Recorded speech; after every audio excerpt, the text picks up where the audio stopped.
This here is Boom Studios' Mighty Morphin Power Rangers comic, issue 21. The previous issue was a backstory to Grace Sterling's character, of how she was the first Red Mighty Morphin Power Ranger, and how her role came to an end.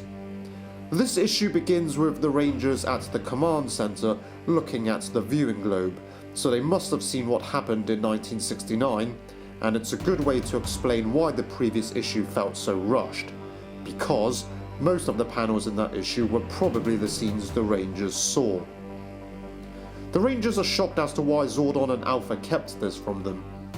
Alpha didn't tell the Rangers because it wasn't his place, and Zordon was waiting for the right time. Speaking of Zordon, Grace wonders where he is, so the Rangers tell her he's stuck in between time. I found it odd Grace asked that question after showing the Rangers the 1969 events on the moon. If I was Grace, I'd probably have asked where Zordon was upon entering the command center. Anyway, Grace tells the Rangers she's not there to cause trouble, and she's at peace with what's happened before, because she feels Zordon did what he thought was best at the time. And that's what led to the creation of Promethea. Grace left Nasada because she wanted to make the world a better place, following the deaths of Nikolai, Daniel, and Jamie. And the reason why Grace came to the command center is because she wants to show the Power Rangers something. So we see Promethea, a man-made island essentially. Grace tells the Rangers they're working on alternate energies, specifically tapping into dark matter. The technology is reminiscent of the Super Sentai series Go Busters, where they have a high-tech energy management center which facilitates and protects an energy source called Enitron. There's also a reference here to Go-Go Power Rangers, as Billy mentions he almost had an internship at Promethea. So I'm guessing the Ranger duty stopped him from getting it, but we'll see how that plays out, I guess, in the Go-Go Power Rangers comics. Jason wants Grace to cut to the chase instead of just showing them around the campus. So Grace opens a door to a lab to show exactly why she brought the Rangers to Promethea. Here, the chief scientist, Andrea, shows the Rangers their weird tech division, as they call it. As the Rangers look through a glass wall, they see a man held captive, claiming he doesn't know what's going on. Jason thinks Grace is holding a man against his will, but then the man starts to turn, and it's revealed that he's one of Finster's monsters. So Promethea has discovered a way to track these disguised monsters based on the energy signatures they emit. And with the demonstration over, Andrea is told to electrocute the monster, and it falls to the floor dead. Trini says the monsters in Finster's village knew what they were. But here, Finster has given memories and personalities to his creations, as if they're sleeper agents.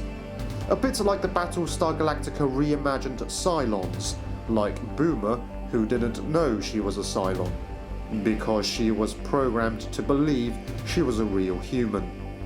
Anyway, the monster suddenly springs back to life, which shocks Zack, Andrea, and Grace, as they thought it was dead.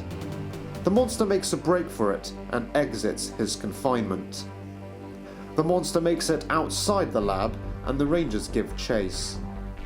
This monster has 9 heads because it is a cat monster, and we learn that it's called Mr. Meow. Zack uses his power axe to chop off one of Mr. Meow's heads, but then it manages to scale the wall to escape. Billy theorizes that the 9 heads mean 9 lives, and that the electrocution in the lab only took away one of its lives. And after Zack chopped off one of its heads, that leaves it with 7 lives. Kimberly uses her power bow to take off another life, and the other Rangers also go in to attack with their power weapons, although the Rangers lose count of how many lives they've taken away from Mr. Meow. The monster is still standing, but then a giant metal foot stomps on him.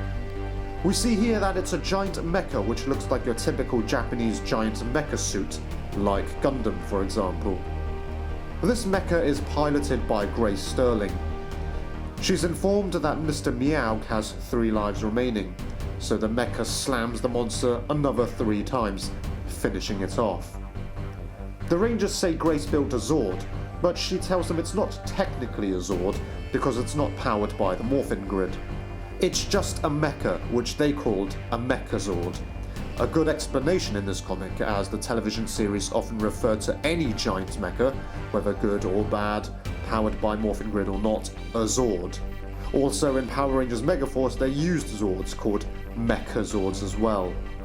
Jason said Grace escalated the battle, which felt wrong, but Grace tells him Promethea is proactive in trying to make the world a better place.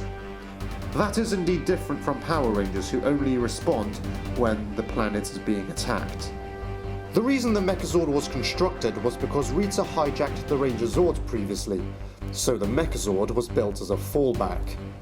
Even with Promethea's advanced technology, there's no certainty that they can get to Finster's hidden monsters in time. That's why Grace wants the Rangers' help, for them to work together because the Rangers can teleport. Suddenly the Rangers' communicators go off. Zack puts his hand to his helmet to speak with Alpha. This is a bit of a goof as the Rangers talk via their wrist communicators. Zack wouldn't need to put his hand to his helmet, as if he was wearing an earpiece. The issue ends with Zordon finally back at the command center, and it's about time too. He's been absent for far too long. But it did seem kind of random how he just came back. I wonder if there'll be an explanation in the next issue. I liked how Grace built Promethea up following her brief stint as a Power Ranger. Her methods are a bit different from the Power Rangers, which is causing some friction between her and Jason, but her intentions are apparently good.